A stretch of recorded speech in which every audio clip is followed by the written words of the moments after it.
बघा आज आपण बनवणार आहोत आंब्यांचा शिरा म्हणजे मँगो शिरा। तर त्याच्यासाठी आपण अगोदर आंब्यांचा गर काढून घेणार आहोत आणि तो मिक्सरच्या भांड्यात बघा बारीक करून घेणार आहे।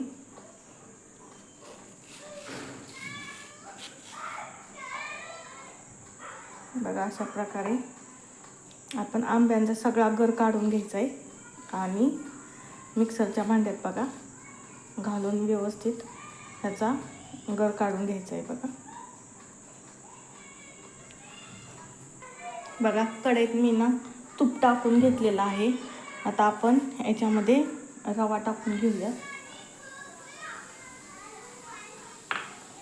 आणि एकदम बारीक गॅसवरती बघा आपल्याला हे भाजून घ्यायचं आहे चांगला।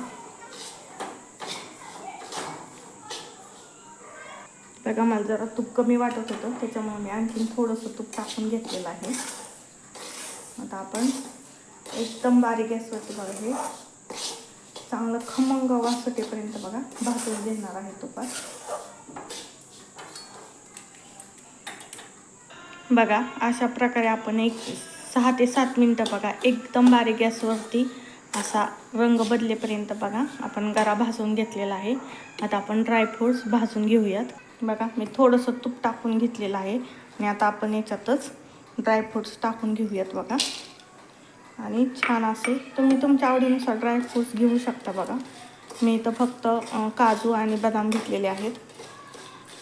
तर हे चांगले आपण भाजून घेऊयात।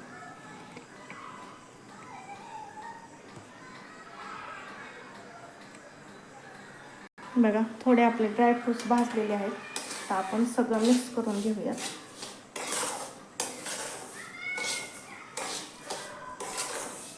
आता याच्यात आपण जो आंब्याचा गर काढलेला होता बघा तो घालून घेऊयात।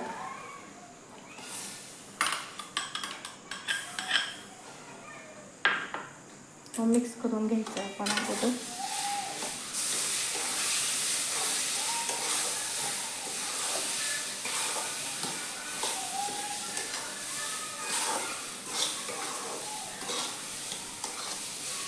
बघा कसला छान कलर आलेला आहे। आता आपण याच्यात बघा एक गरम दूध घालायचं नाही आणि खूप पण थंड नाही, थोडंसं नॉर्मल गरम असलेलं बघा किंवा गार घातलं तरी पण चालतंय, पण गरम घालायचं नाही। गरम दूध घातलं तर आपला शिरा त्याचं दूध फाटून जाईल बघा त्याच्यातील। बघा मी आता याच्यामध्ये दूध घालून घेते।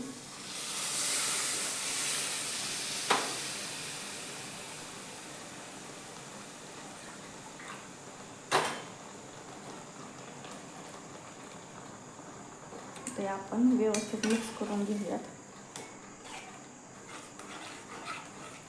गाठी अजिबात होत नाहीत बघा व्यवस्थित हलवलं तर।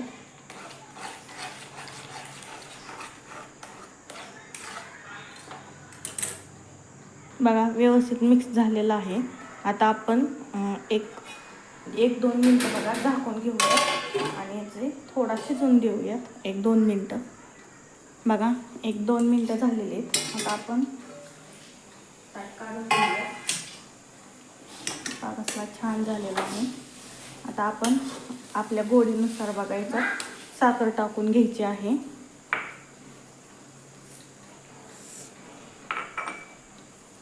मिक्स करून घेऊयात।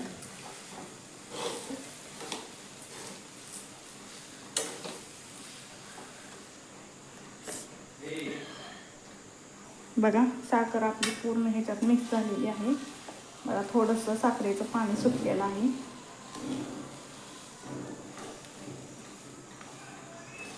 आता याच्यात आपण वेलची पूड घालून घेऊयात।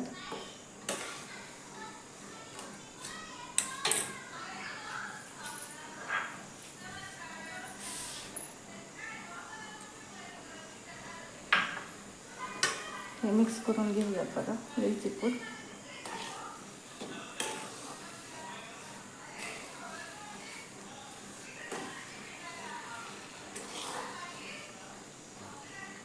बघा आपला अशा प्रकारे आंब्याचा शिरा तयार झालेला आहे। बघा अशा प्रकारे आपला आंब्याचा शिरा तयार झालेला आहे। चला तर मग खायला पण या आणि आपल्या चॅनल नक्की सबस्क्राईब करा। धन्यवाद।